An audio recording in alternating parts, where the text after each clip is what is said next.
Hey, folks! All right. Well, the Buds, they reversed their fortunes versus the Islanders, winning a nice defensive effort. How do they do it? Well, we're going to break it all right down for you here on the OZone.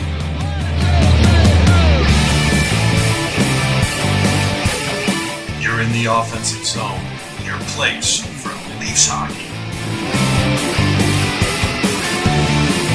Hey, folks! Welcome to the OZone. That's Coach. That's KD, and I'm the Devo, and we're here to talk all things Leafs. The Leafs finished off their marathon U.S. road trip with a much-needed win, a 3-1 victory over the Islanders. KD, what'd you see? Well, I think the very most important part about the win was how comfortable and how solid Mrazek looked in net. You know, I've said it before. If they're going to be contender down the stretch and dangerous in the playoffs, you know, they really have to have this goalie tandem going. They obviously have 1A is down and set, and maybe it's going to be a backup situation with Mrazek, but you certainly want him to play a lot of hockey going forward. And if he plays like he did against the Islanders, they're golden. That's true. And they got a lot of games coming up in February as they start to squeeze in March and April too. So when you play, like I think the team felt comfortable in front of him too. Like many game I played where you did not like our goalie, you play different hockey. You're just not quite as comfortable out there. But the Leafs looked good in front of him, and he wasn't chasing, he wasn't overextending. Let the play come to him. He looked good. Like he was a rock back there, and that's exactly what we want. That's what we paid for. That's great, Coach. What'd you like? Yeah, I mean, I like Mrazek too. He played, the last game he played was a boring game too. This one was pretty boring. We needed boring after all those blown leads. But he wasn't up to the task against Arizona, and he was last night, so that's great. I thought the top pair was terrific. That was Brody. He played his most as a Leaf, 26 minutes, +2 in smart, steady minutes. And Riley was also great, too. Unbelievable play to go down and score that winning goal with a terrific pass from Nylander. I like that the club responded to Keefe's comments really well. So now Keefe, he was pretty emotional for him after that Rangers game, and he called them soft and purposeless. Here's the quote here. And he subsequently walked it back a bit, but he was not happy with the effort. And Kev, you talked about it after the last game. We got up and then we kind of stopped playing. That's what he was talking about. So look, for the Leafs to be not soft, it doesn't mean you got to run around and go hit people like the Islanders play. It just means you got to play hard. So I look at the first or the goal right before the first intermission. 5 seconds left. Their D's going back to get the puck. Mikheyev goes and forechecks hard. He could have just played out the string. Gets a turnover, and Engvall goes down and scores. And we did not see the hands from him. They didn't see that coming. But what a great goal! Yeah, not a lot of time. We were all holding our breath there. He was waiting it out. Yeah, as the guy Luis who finished my stone fireplace in the backyard, he says Engvall has manos de piedra. That's hands of stone, guys. Anyway, I also look. The bottom 4D were bad, right, against the Rangers. Against the Islanders, they were fine. They were steady. Yeah. The Islanders are a tough forechecking team, and that bottom 4D hung in, took a hit to make a play. That's tough too. So I like that. Last thing is I like that some other NHL team other than the Leafs employs Zdeno Chara. The Blue Jays catcher, Alejandro Kirk, looks at Chara and says, man, that guy's slow.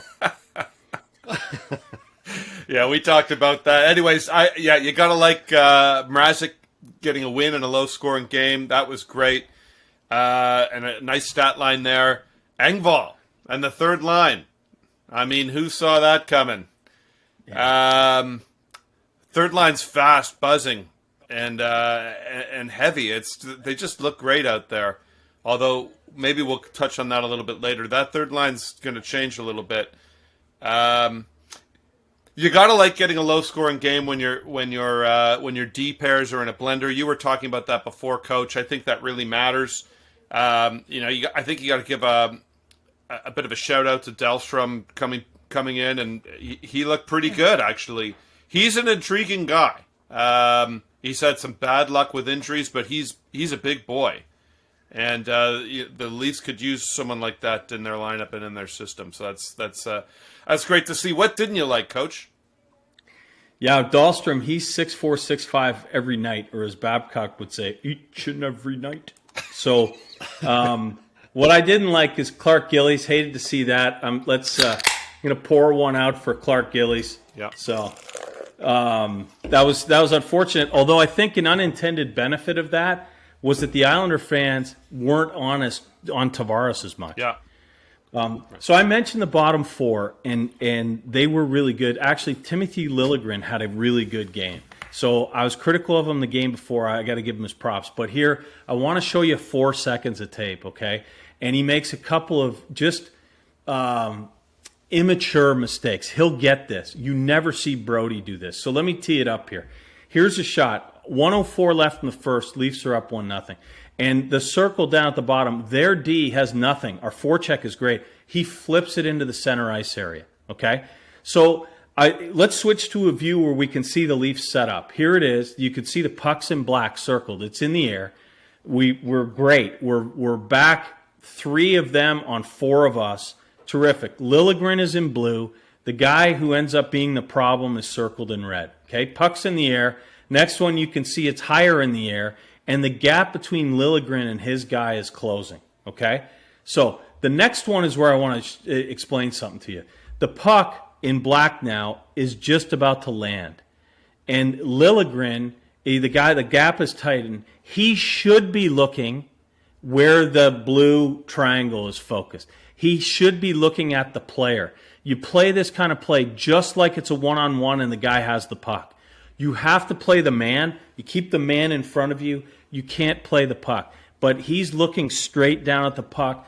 That's his first mistake, okay? His second mistake is just a fraction, a frame later. You see the arrows. It shows he's crossing over. Now, Kev, as a forward, if you're going one-on-one on a defenseman, you see him cross over, you know you've got him. You go the other way. Yeah. Here's why, folks. If your skates are like this, okay, and you're backing up, and you go to cross over, okay, not only does your body have to turn that way, but you can't then cross back over. Right. You're committed to going that way. You're going that way. Well, he does that, and unfortunately, he gets a bad bounce. Okay, so he's not playing the man, and he crosses over. And if you take a look just a hair later, look at his hands are up. His one stick, he's trying to play the poke check. His other one's in the air. Do you know why? Because he's trying like heck to get back, but all his momentum's going the other way because of the crossover. So if he had played this as if the guy had the puck and he squares up, nobody beats an NHLD one-on-one because they play the man. You look right at his chest. Connor McDavid does it 3 times a year, and it's a goal of the year candidate. It never happens anywhere else because it's actually pretty easy. But when you look down, you're beat. When you cross over, you're beat. And he did both. And as you can see here, 1 minute left, that puck's in our net. So unfortunately, a little bit of a mistake. You'd never see Brody do that, but he'll learn. By and large, he's been solid. He's only played 36 NHL games, and he's been very solid, Rangers game aside. Thanks, Coach. KD, how about you? What didn't you like? This is actually just an observation on another game. I was watching a bit of Washington against the Sens game, and old man Ovi scored 2 again, and they put on one of those scatter charts of where all his goals are. And normally you think it's that off wing and up high with the big clapper and all. And he also has 7 empty net goals, which is crazy. They're clearly feeding him to try and break this record. But if you take a look at that scatter graph, and this is what I think the Leafs want to try and adapt to too, the large majority of Ovechkin's goals are actually not from the spot you think it is. They're actually right in front of the net. Almost 15 or 16 goals within 8 feet of the net. And he's changed his game a lot. So he's not getting fed quite as much high. He's not scoring off the rush. He's scoring empty netters, but the rest of them, he's going hard to the net. He's jamming the brakes on. He's getting deflections. He's getting rebounds, and he's adapted his game to stay in the league. And it's something that Leafs don't have to adapt their games to stay in the league, but they certainly have to adapt their game as they go to playoffs. Even OV's getting them. Yeah. If OV's getting them, then we can get them too. All right, guys, maybe before we start talking, looking forward to the next game, we can hit on something just really quick. You probably all saw it. We retweeted a few things on our Twitter feed. But Keefe really went into the mixed bag today at practice and really swapped the forwards around. It's interesting. This is the first time pretty much in the entire year where we have this complement of forwards, all healthy and all available to play. Nylander down the line up to the third line. What do you guys think, Coach? Well, I don't particularly like it. I don't think it's going to stick, but I do like it from this perspective.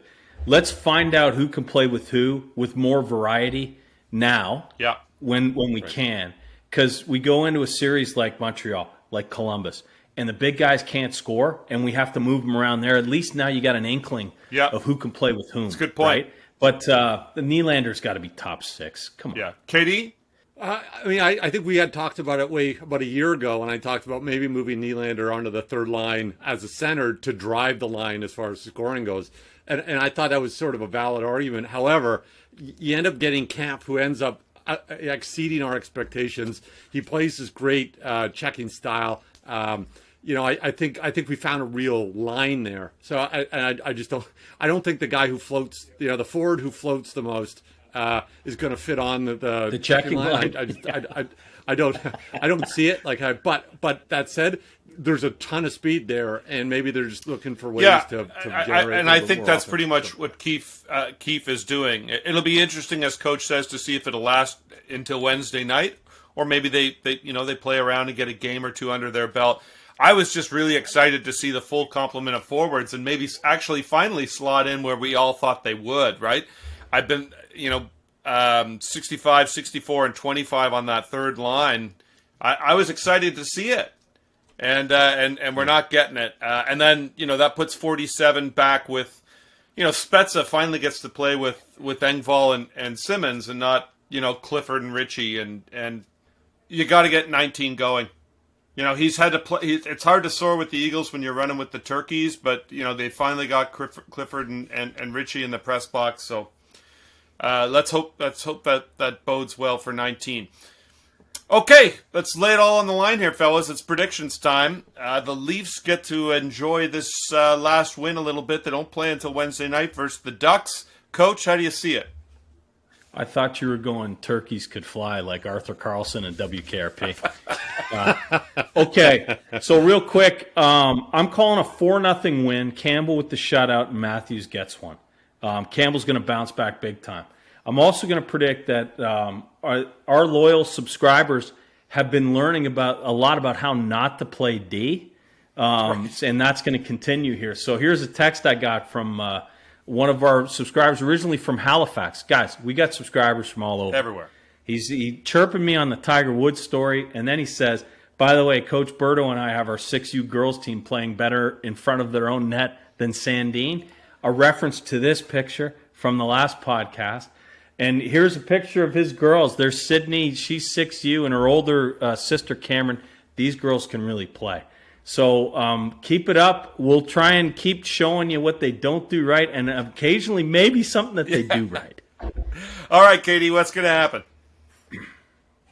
5-2 Leafs. I think they handled the trap. Remember, they got trapped last time and it took a while to adapt to it. I think they get it right off the start. Maybe give a greasy one here too to Zegras, and then they sail away. Fourth line, Mike will score to getting 19 off the Schneid, and I think there we go. Cache too. Cache. Okay, there you have it. Right. 4-2 Leafs. 47 gets one. That's all we got for you today, Coach. Coach, we don't have time for the Tiger Woods story. We keep running out of time. You keep too much talk on the D. There you have it, folks. This is too rich. It's too rich. There you have it, folks. Everything you need to know about the Leafs right here on the OZone.